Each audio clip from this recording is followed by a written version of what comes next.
My little sister stumbled into the kitchen asking, "Why do I feel so weird after eating your gummies?" I dropped the textbook I was holding, and my stomach went ice cold. "What gummies?" My voice came out too high and too fast. Mila was swaying slightly in the doorway, wearing her SpongeBob pajamas with her hair sticking up in different directions. She giggled and said everything looked sparkly and her hands felt tingly. I crossed the kitchen in 3 steps and grabbed her shoulders to look at her pupils. They were huge, taking up almost her entire iris, and when I waved my hand in front of her face, her eyes tracked it slowly like she was watching something move through water. "Mila, what did you eat? Where did you find gummies?" She pointed vaguely toward the stairs and said they were in my room in the drawer by my bed, the special ones in the little tin with the pretty design. My legs went weak because I knew exactly which tin she meant. The one I'd bought from my friend Derek at college last month. The edibles were supposed to be for my stress during finals week, hidden in my nightstand drawer under a stack of magazines where nobody would look. Each gummy had 25 milligrams of THC, and the tin held 12 of them. I'd only used 2 so far. Mila was 9 years old and probably weighed 70 pounds. "How many did you eat?" I tried to keep my voice steady, but panic was clawing up my throat. She held up 3 fingers and then giggled again, saying they tasted like strawberries. 75 milligrams of THC in a 9-year-old body. I felt like I might throw up.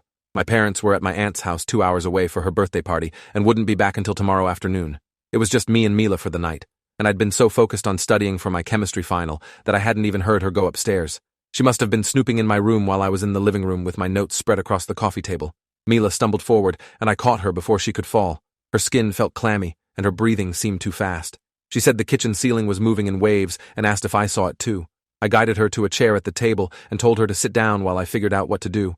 My hands were shaking so hard I could barely pull my phone from my pocket. I googled "Child 8 THC edibles what to do," and the results made my heart pound even harder. The first article said to call poison control immediately. The second one mentioned possible seizures and respiratory problems.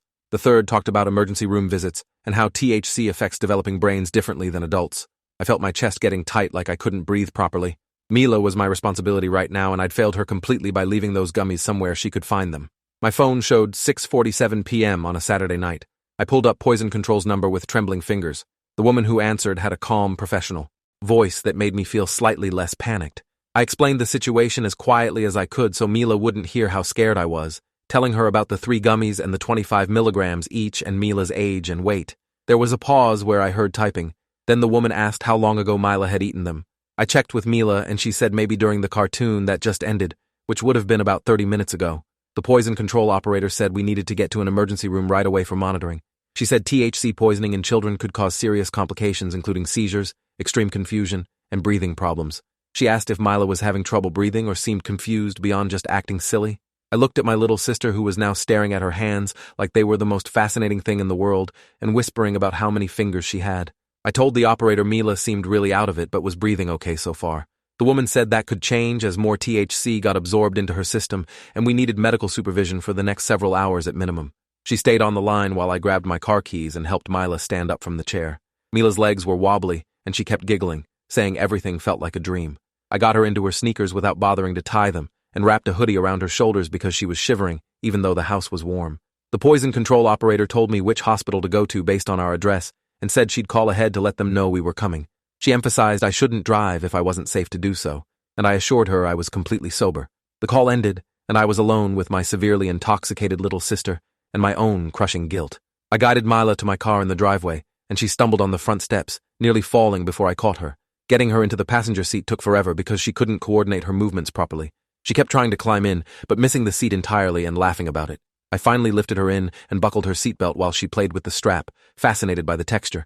I ran around to the driver's side and my hands were shaking so badly I dropped the keys twice before getting them in the ignition. The hospital was 15 minutes away, and I drove carefully, constantly checking on Mila in the passenger seat. She had her head pressed against the window and was humming quietly, her breath fogging up the glass. At one point, she asked why the streetlights had halos around them, and I said it was just how her eyes were seeing things right now. She seemed satisfied with that answer and went back to humming. My mind was racing through worst-case scenarios of what could happen at the hospital. Would they call the police? Would I get arrested for having drugs that hurt a child? Would my parents find out? The emergency room parking lot was mostly empty when I pulled in.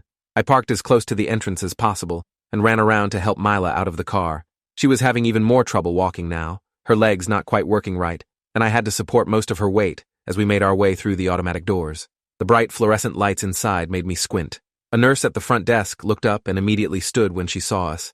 She came around the desk asking what was wrong, and I explained in a rush that my sister had eaten THC edibles by accident.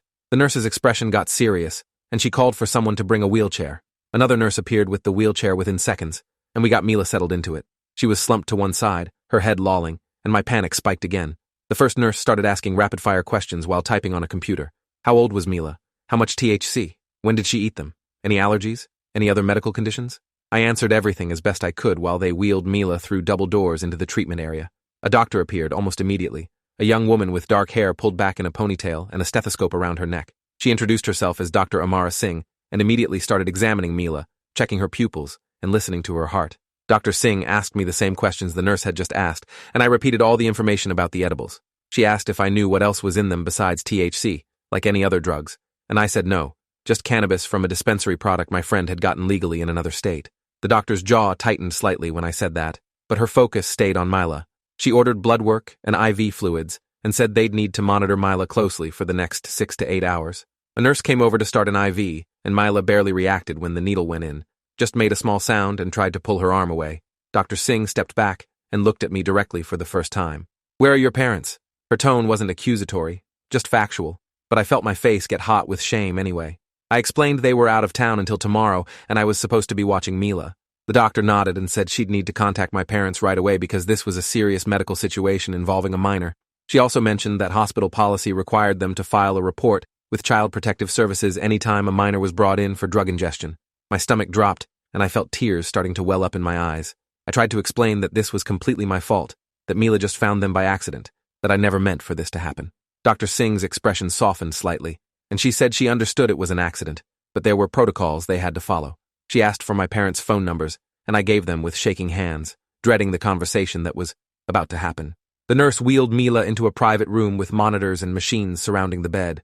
They transferred her from the wheelchair to the bed, and she immediately curled onto her side. Her eyes were closed, but I could tell she wasn't actually asleep because her fingers kept twitching, and she'd occasionally mutter something I couldn't understand. Dr. Singh pulled out her phone and stepped into the hallway to call my parents. I sat in the plastic chair next to Mila's bed and put my head in my hands. The guilt was overwhelming, crushing my chest until I could barely breathe. This was entirely my fault. I'd brought illegal drugs into our house. I'd hidden them in a place that wasn't secure enough. I'd gotten so absorbed in studying that I hadn't been paying attention to what my little sister was doing. Every single part of this nightmare was because of choices I'd made. The monitor next to Mila's bed beeped steadily, tracking her heart rate and oxygen levels. The numbers looked okay to me, but I didn't really know what I was looking at. Dr. Singh came back into the room about 10 minutes later, and her expression told me the call with my parents hadn't gone well.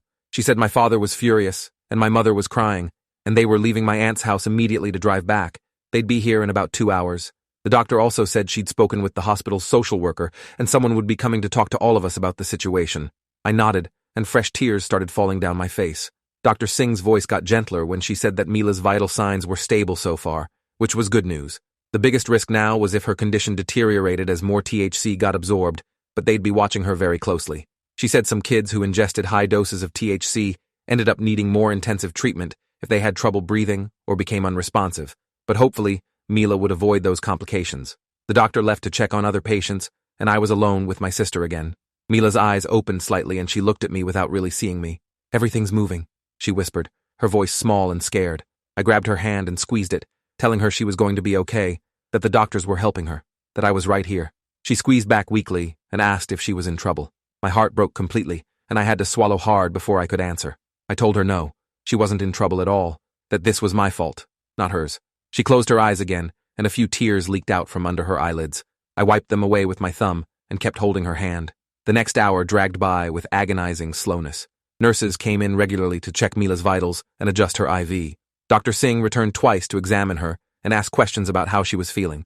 Mila's responses were getting slower and more confused, and at one point, she didn't respond at all when the doctor called her name. That sent everyone into heightened alert mode. Dr. Singh ordered additional monitoring equipment and had a respiratory therapist come evaluate Mila's breathing. The therapist listened to her lungs with a stethoscope and checked her oxygen saturation, then reported that everything sounded clear, but they should keep a close watch. Dr. Singh nodded and made notes in Mila's chart. She told me that Mila was approaching the peak of the THC effects based on the timeline, and the next hour or two would be critical. If she made it through without major complications, she'd probably be okay, but they needed to stay vigilant. I asked if there was anything they could do to help get the THC out of her system faster, and the doctor said no, There was no antidote or way to reverse it. We just had to wait for her body to process and eliminate it naturally while keeping her safe and comfortable in the meantime. The IV fluids would help with that process by keeping her hydrated and supporting her organs. I felt helpless sitting there watching Mila suffer from something I'd caused. A woman in business casual clothes knocked on the doorframe and introduced herself as Patricia Whitmore, the hospital social worker. She had a kind face and soft voice, but I still felt defensive when she pulled up a chair and started asking questions. She wanted to know the whole story from the beginning, how I'd gotten the edibles, why they were in the house, whether my parents knew about them, whether I'd used them before, whether anyone else in the house used drugs. I answered honestly, explaining that I'd bought them from a friend for stress relief during finals, that my parents definitely didn't know, that I'd only used them twice before this, and that as far as I knew, nobody else in my family used any drugs. Patricia took notes on a tablet and asked gentle follow-up questions. She emphasized multiple times that her job wasn't to judge or punish, but to make sure Mila was safe and that nothing like this would happen again. She asked about my parents' usual supervision and whether I was often left in charge of Mila. I explained that my parents trusted me to watch Mila sometimes because I was 19 and generally responsible, that this was the first time anything like this had ever happened, that I'd always been careful before. Patricia nodded and said she understood, but that the situation had still resulted in a child being seriously harmed, even if accidentally. She said Child Protective Services would need to do a follow-up assessment of our home and family to determine if any additional support or oversight was needed. My stomach churned at the thought of CPS getting involved. Patricia must have seen the fear on my face because she reassured me that an assessment didn't automatically mean Mila would be removed from the home or that anyone would lose custody. It was just a standard procedure to make sure the environment was safe. She said if this truly was a one-time accident and my parents were otherwise good caregivers, the assessment would probably just result in some recommendations and maybe required check-ins for a few months. I nodded and tried to believe her, but everything felt like it was falling apart. My phone started buzzing in my pocket, and I saw my dad's name on the screen. My hands were shaking as I answered. His voice came through hard and furious, demanding to know what the hell happened and how Mila was doing. I tried to explain through tears, but he cut me off and said he didn't want excuses. He wanted facts. I took a shaky breath and gave him the timeline and the current situation with Mila being monitored in the ER. There was silence on the other end for a few seconds. Then I heard my mom crying in the background. Dad's voice was cold when he said they'd be there in about an hour and we would have a serious conversation about this. The call ended abruptly, and I sat there staring at my phone. Patricia was watching me with sympathy in her eyes. She said it was understandable that my parents were upset and scared, that finding out your child is in the hospital because of drug ingestion would terrify any parent. She suggested I take a few minutes to compose myself before they arrived. Dr. Singh came back in and checked Mila again. My sister was more responsive now, which the doctor said was a good sign. She was past the peak effects and starting to come down, though she'd still feel strange for several more hours. Mila's eyes opened, and she looked around the room with confusion, asking where she was. I moved closer to the bed and explained she was in the hospital because she'd eaten something that made her sick. She started to remember, and tears filled her eyes. She said she was sorry for going in my room and taking my stuff. I told her she had nothing to be sorry for, that this was completely my fault. Dr. Singh suggested I step outside for a moment while the nurse did some more checks. I went into the hallway and leaned against the wall, trying to pull myself together. Other families passed by, some with sick kids in wheelchairs, others with elderly grandparents, everyone dealing with their own crisis.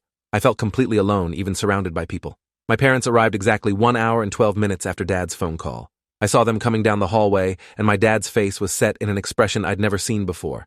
Anger and fear mixed together in a way that made him look like a stranger. My mom's eyes were red and puffy from crying, and she pushed past me into Mila's room without even looking at me. Dad stopped in front of me, and his voice was quiet and controlled when he asked if Mila was okay. I nodded and said the doctor said she'd be okay, that we caught it early enough. Dad's jaw clenched, and he walked into the room to see Mila. I followed hesitantly and watched as my parents surrounded Mila's bed. Mom was crying and stroking Mila's hair, asking her baby if she was okay.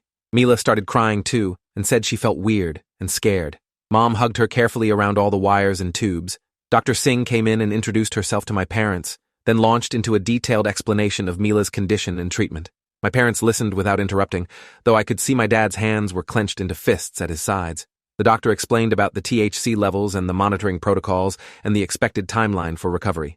She said Mila would need to stay for at least another 4 hours of observation, possibly overnight depending on how she progressed. My parents nodded and asked intelligent questions about long-term effects and brain development concerns. Dr. Singh was honest that there wasn't a lot of research on high-dose THC exposure in children, but that most kids who went through this made full physical recoveries. She emphasized the importance of mental health follow-up because the experience itself could be traumatic. Then Dr. Singh mentioned the hospital's reporting requirements and Patricia, the social worker, stepped forward to introduce herself. My parents' faces went even more rigid when Patricia explained about the CPS assessment. Dad asked direct questions about the process and timeline. Patricia answered professionally and gave them her card with instructions to expect a call within 48 hours. After Dr. Singh and Patricia left the room, my parents finally turned their full attention to me. Mom's voice was quiet and broken when she asked how this could have happened. I tried to explain about the edibles and studying and not realizing Mila had gone upstairs, but every word sounded like a pathetic excuse even to my own ears. Dad cut me off and said he didn't want to hear explanations right now, that we'd discuss consequences when we got home. His tone made it clear those consequences would be severe. He told me to sit in the corner chair and not say another word unless directly asked a question. I obeyed, feeling like a child again, despite being 19 years old. The next 3 hours were torture. I sat in that chair watching my parents comfort Mila, while nurses and doctors came and went. Nobody spoke to me, except when absolutely necessary. Dr. Singh came back around 11 p.m. and said Mila's vitals had remained stable, and she was clearly past the dangerous window. They could discharge her with strict instructions for home monitoring. My parents listened carefully as Dr. Singh went through the discharge paperwork. Mila needed to be watched constantly for the next 24 hours. If she showed any signs of breathing problems, extreme confusion, or unresponsiveness, we needed to bring her back immediately. She'd probably feel tired and off for the next day or two as the THC fully cleared her system. Dr. Singh also strongly recommended follow-up counseling for Mila to process the experience. She handed my parents a folder full of information and resources. A nurse came, in with a wheelchair, to transport Mila to the exit. My mom helped Mila into the chair while my dad handled the discharge papers at the nurse's station. I followed behind everyone, carrying Mila's hoodie and feeling completely numb. The parking lot was dark and nearly empty now. Dad told me to ride with Mom and Mila while he drove separately. I got in the back seat of Mom's car, and we drove home in complete silence, except for Mila occasionally asking if she was okay. Mom kept reassuring her in a gentle voice that broke every time she spoke. At home, my parents got Mila settled on the couch with blankets and water. Dad set an alarm on his phone to check on her every hour as the doctor had instructed. Then he turned to me and said we needed to talk in the kitchen. Mom stayed with Mila while Dad and I went into the other room. His voice was low and tightly controlled when he started speaking, saying he was more disappointed and angry than he'd ever been with anyone in his life. He said I'd endangered my sister's life through criminal behavior and incredible stupidity. He asked what I'd been thinking bringing illegal drugs into their house where a child lived. I had no good answer, because there was no good answer. Dad said starting immediately, I was moving back into the house full-time instead of staying at my campus apartment. I would no longer be trusted to live independently. My car privileges were revoked indefinitely. I would be subject to random drug tests to ensure I wasn't using anything else. Dad said the money they'd been contributing to my campus apartment would stop immediately, and I'd have to figure out how to cover that cost myself, or break the lease. He said I should consider myself lucky if I wasn't criminally charged, though that would depend on what happened with the CPS investigation. His voice got even colder when he said I was banned from being alone with Mila until further notice, possibly forever depending on how things progressed. He said their trust in me was completely destroyed, and I'd have to earn back even the smallest bit of it through consistent responsible behavior over a very long time. I stood there taking it all in, not trying to defend myself because there was no defense. Everything he said was fair. I'd screwed up in the worst possible way and almost killed my little sister. Dad finished by saying he needed to go sit with Mila, and we'd discuss further consequences after the CPS assessment. I went upstairs to my childhood bedroom that I barely used anymore and closed the door. The room looked exactly like it had when I'd left for college, my posters still on the walls and trophies from high school sports on the shelves. I lay down on my bed, fully clothed, and stared at the ceiling, feeling completely hollowed out. My phone buzzed with texts from friends asking where I'd been, why I'd missed the study group, if I was okay. I ignored all of them. At 3 a.m., I heard footsteps on the stairs, and my dad's voice quietly, checking on Mila. I heard Mila respond that she felt weird, but okay. Dad asked her basic questions to check her awareness, and then I heard him settle into a chair. The house went quiet again, except for the occasional creak of wood and the hum of the refrigerator. I couldn't sleep, even though exhaustion pressed down on every part of my body. My brain kept replaying the whole nightmare on a loop, pointing out every moment where I could have made a different choice. I could have hidden the edibles better. I could have not bought them in the first place. I could have paid better attention to where Mila was. I could have locked my door. Every single failure belonged to me. Morning came slowly with gray light filtering through the curtains. I heard activity downstairs and went to the bathroom to splash water on my face. I looked terrible, my eyes red and puffy, my skin pale and splotchy. Downstairs, Mom was making breakfast while Mila sat at the table looking exhausted but more normal. She gave me a small wave when I came into the kitchen and I waved back, not sure if I was allowed to approach her. Mom didn't acknowledge me at all, just continued scrambling eggs in silence. Dad came in from outside where he'd apparently been on the phone. He said that was CPS, and they'd be sending someone to the house this afternoon for an initial assessment. My parents needed to be present, and so did I. He said the investigator's name was Colleen Hartley, and we needed to be completely honest and cooperative. Mom served breakfast, and we ate without talking. The food tasted like cardboard in my mouth, but I forced myself to eat because I didn't know when I'd get another chance. Mila picked at her eggs and asked if she could watch TV. Mom said yes and helped her to the living room, getting her settled with cartoons and more water. Dad started cleaning up the breakfast dishes and told me to go shower and make myself presentable before the CPS visit. I went upstairs and stood under hot water for a long time, trying to wash away the guilt and shame. It didn't work.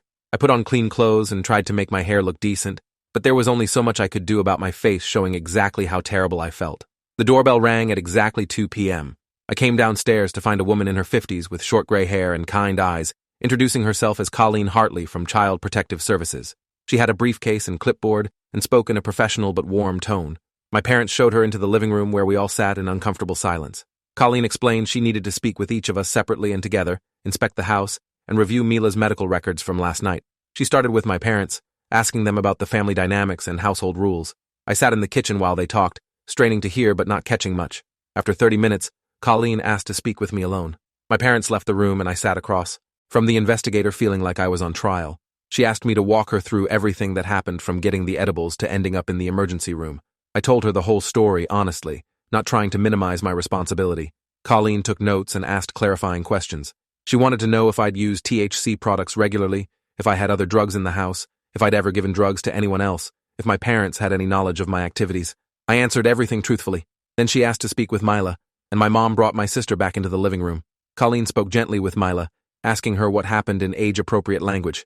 Mila explained she'd been bored and went looking for me, ended up in my room exploring, and found gummies that looked tasty. She said she knew she wasn't supposed to take things without asking, but they looked so good. Colleen asked if anyone had ever hurt her on purpose or made her feel unsafe. Mila said no, that our family was nice and she loved everyone. She said she knew I felt bad about what happened and she didn't blame me. That made tears start falling down my face again. After talking with Mila, Colleen asked to tour the house. My parents showed her around while I stayed in the kitchen. I heard doors opening and closing, footsteps on the stairs, quiet conversation. They were gone for about 20 minutes. When they came back, Colleen sat down with all of us and went over her preliminary findings. She said it was clear this had been an accidental situation in an otherwise stable, loving home. However, there were serious safety concerns that needed to be addressed. She said I'd need to complete a drug education program and random drug testing for at least 6 months. The house would need a safety inspection to ensure proper storage of all medications and potentially dangerous substances. My parents would need to attend a parenting class focused on drug awareness and teen supervision. Colleen said there would be monthly check-in visits for the next 6 months to ensure compliance and continued safety. If everything went well, the case would close after that period. She emphasized this wasn't about punishment, but about making sure Mila remained in a safe environment. My parents agreed to everything without hesitation. Colleen asked if I understood the requirements, and I said yes. She gave my parents a folder with information about the classes and programs, plus her direct contact information if any concerns came up. She said she'd file her initial report today, and we'd get a letter within a week outlining the formal requirements. Then she packed up her briefcase and left. The door closed behind her, and my dad immediately said he needed to go for a drive to clear his head. Mom said she'd stay with Mila. I asked what I should do, and Mom told me to go to my room until they decided. I went upstairs feeling like a stranger in my own house. Over the next few days, the reality of consequences sank in deeper. I had to call my campus apartment roommates and explain I couldn't pay my share of rent anymore and needed to break the lease. They were frustrated but understood. I packed up my stuff from the apartment and moved it all back home in borrowed boxes. My carefully curated college independence was dismantled in an afternoon. I enrolled in the drug education program that Colleen had specified, a 6-week course that met every Monday evening. The first class was full of people with much more serious drug problems than me, and sitting among them made me feel both grateful my situation wasn't worse and ashamed I was there at all. The instructor was a former addict who'd been clean for 8 years and spoke bluntly about consequences and choices. I took notes and participated when required. My dad instituted the random drug testing protocol, using home test kits he bought from the pharmacy. The first time he told me to provide a sample, I felt humiliated and angry, but I complied without arguing. I knew I had no right to complain about anything after what I'd caused. The test came back negative, as they all did over the following weeks.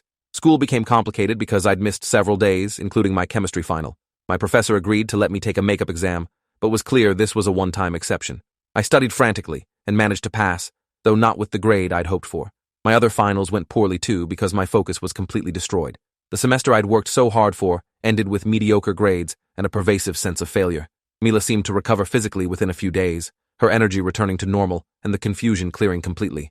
But I noticed she was quieter around me and didn't ask me to play games or help with homework like she used to. Mom told me it would take time for Mila to feel fully comfortable again. That hurt more than any punishment my parents had given me. I attended the required parenting class with my parents, sitting between them in an uncomfortable folding chair while an instructor talked about recognizing warning signs of drug use and maintaining safe homes. My parents took pages of notes and asked thoughtful questions. I could see they were taking this seriously and doing everything possible to prevent this from ever happening again. The monthly check-ins with Colleen Hartley became routine. She'd come to the house, talk to each of us separately, inspect the house, and document everything. She was always professional and kind, never making me feel worse than I already did. After the third visit, she mentioned being pleased with our progress and compliance. She said if things continued going well, we might be able to reduce the check-ins to every other month. My parents thanked her and reaffirmed their commitment to following all the requirements. Summer came, and I got a job working at a local coffee shop to start paying back my parents for the medical bills. The emergency room visit had cost over $3,000 after insurance, and I'd committed to repaying every cent, even though it would take years on minimum wage. My manager was flexible about scheduling around my drug education classes and check-ins. The work was mindless, but kept me busy. Slowly, very slowly, things at home started to thaw. My parents began speaking to me in more normal tones, instead of the cold, clipped voices they'd used for months. Mila started occasionally sitting next to me on the couch when we watched TV, though she still kept some physical distance. Dad allowed me to use the car again for work purposes only, saying I could earn back more privileges through continued responsible behavior. Mom started asking my opinion on things around the house, small things like what to make for dinner or what movie to watch. These tiny gestures of returning trust meant everything to me. I completed the drug education program and received a certificate of completion that I gave to Colleen at her next visit. She seemed genuinely pleased and made a note in my file. She said she'd be recommending the check-ins be reduced to every other month based on the excellent progress. My parents thanked her again, and after she left, Dad actually said he was proud of how seriously I'd taken the requirements. 6 months after that terrible night, Colleen made her final visit. She sat with our family in the living room and went through her closing report. She said we'd exceeded all requirements and expectations. I'd completed the drug education program, passed every drug test, maintained steady employment, and showed genuine remorse and growth. My parents had completed their parenting class, maintained a safe home environment, and demonstrated excellent supervision. Mila was thriving with no lasting effects from the incident. Colleen said she was officially closing our case with a recommendation that no further oversight was needed. She shook hands with each of us and said she hoped we'd never need her services again, but if we did, we knew how to reach her. After she left, my parents sat me down and said they were ready to start having a real conversation about the future. Dad said he recognized I'd learned from this experience and was genuinely trying to make amends. He said some of the restrictions could be lifted, but others would stay in place because trust was still rebuilding. I could return to college in the fall if I wanted, but I'd be living at home and commuting instead of having my own apartment. They'd help with tuition but not with rent anywhere else. I needed to maintain my job and continue paying back the medical bills. Any hint of drug use would result in immediate consequences, including losing financial support for school. Most importantly, I would not be left alone with Mila for at least another year, and even then, only with advance permission. I agreed to everything, because the terms were more than fair. That night, Mila knocked on my bedroom door and asked if we could talk. I said of course, and she came in and sat on my bed. She said she'd been thinking a lot about what happened, and she wanted me to know she'd forgiven me. She said she knew I'd never meant to hurt her, and that everyone makes mistakes. I started crying and hugged her, and she hugged me back without the hesitation she'd shown for months. She said she missed having me as a real brother instead of just someone who lived in the house. I promised I'd do better and be someone she could trust again. Fall semester started and I commuted to campus every day, coming home each night. It was exhausting compared to living on campus, but I made it work. My grades improved because I had fewer distractions and more accountability.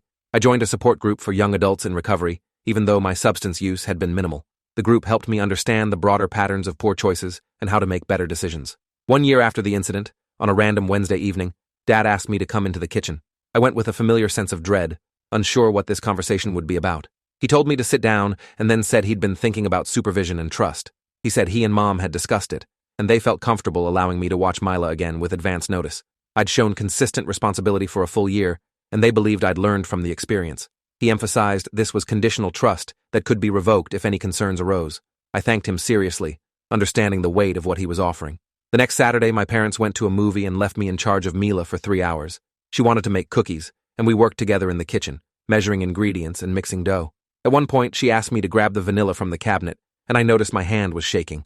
The responsibility of keeping her safe felt enormous. But we finished the cookies without incident, and when my parents came home to find us watching a movie together with warm chocolate chip cookies on the coffee table, I saw my mom smile for real. That moment felt like genuine progress.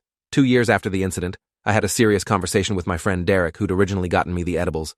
I told him the whole story, which he'd never fully heard because I'd been too ashamed to explain. His face went pale when I described Mila in the hospital. He said he'd never considered the dangers of having that stuff around others, especially kids. He admitted he'd been careless about storage, too. We talked for a long time about responsibility and consequences. He eventually told me he'd stopped using cannabis products entirely after hearing my story because it made him think about his own choices differently. 3 years later, Mila brought up the incident herself during a family dinner, catching everyone off guard. She said she'd been talking about it with her school counselor as part of processing trauma. She wanted us to know she was okay and had worked through the scary parts. She said the experience taught her important lessons about asking before taking things and being careful about what she put in her body. She also said she appreciated how seriously everyone had taken the situation and how we'd all worked to make things better. My parents seemed surprised she'd brought it up so directly, but they handled it well, asking if she had any lingering questions or concerns. She said no, she just wanted everyone to know she was okay. That conversation felt like a final piece of healing clicking into place. When I graduated college, I walked across the stage to receive my diploma and saw my whole family in the audience. Mila was cheering the loudest, holding a sign she'd made with my name decorated in glitter. After the ceremony, she hugged me and said she was proud of me for finishing despite everything. I told her I was proud of her for being so resilient and forgiving. My parents took us all to dinner to celebrate, and during dessert, Dad raised his glass in a toast. He said the past 4 years had been challenging for our family, but we'd come through it stronger and more aware. He said mistakes don't define us, but how we respond to them does. He looked at me when he said he'd watched me take responsibility, make amends, and grow into a better person. Mom added that she'd seen me demonstrate genuine change over sustained time, which was what real character looked like. I felt emotional and grateful and still carried guilt, but also recognized I'd done the work to earn back their trust. Now I work as a counselor at a youth center, helping kids and teenagers navigate challenges and make better choices. I share my story when appropriate, not to glorify what happened, but to show that serious mistakes can have serious consequences and also can be learning experiences. The kids I work with seem to respond to the honesty and the real-world implications. My relationship with Mila is strong now. We hang out regularly and she asks me for advice about school and friends. The shadow of what happened will probably always be there in some small way, but it doesn't define us anymore. I still think about that night in the kitchen when she stumbled in, asking why she felt weird. I still feel the spike of terror and guilt, but I also think about everything that came after. The hard work of making amends, the slow rebuilding of trust, the genuine changes I made in my life. Appreciate you watching this far. If you enjoyed it, drop a like, leave a comment, and subscribe so you won't miss the next story.